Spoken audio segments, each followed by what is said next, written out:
Most people, if you said, what is happiness? They'll tell you it's a result. You know, happiness is when you have the relationships you want. Happiness is when you have the money you want. Happiness is when you have the house that you want. So happiness is generally, by most people, been seen as a result of getting what you want. And then when I have it all, I'll be happy, which is why most people, I think the latest research says that like 2% of people are happy. You know, everyone else is like borderline happiness or something like that. And I think it's because if that's how we see it, that we have to have all these things, then we're never going to be happy, because we get the house, but then it's not big enough. We get the relationship, but it's not, you know, strong enough. We get the, you know, job, but it's not exactly what we wanted.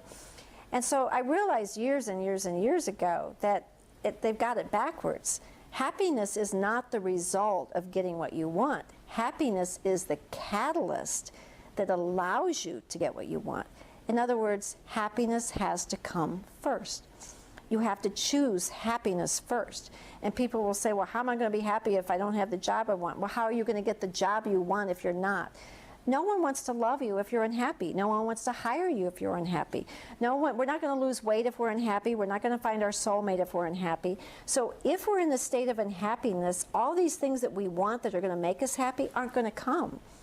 And I think a lot of people, the law of attraction is being talked about right now. And I think really what they're talking about is that what you send out, okay, is a lot of what's going to come back.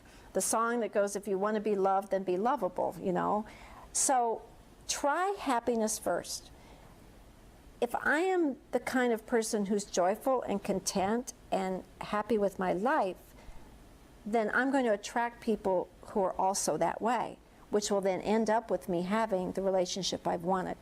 If I'm happy with my job, even though it may not be what I want to be doing 10 years, 20 years down the road, but if I'm content on doing it the best and being happy as I'm doing it, then I'm going to get promoted, or people are going to see me, or other companies are going to want to have me.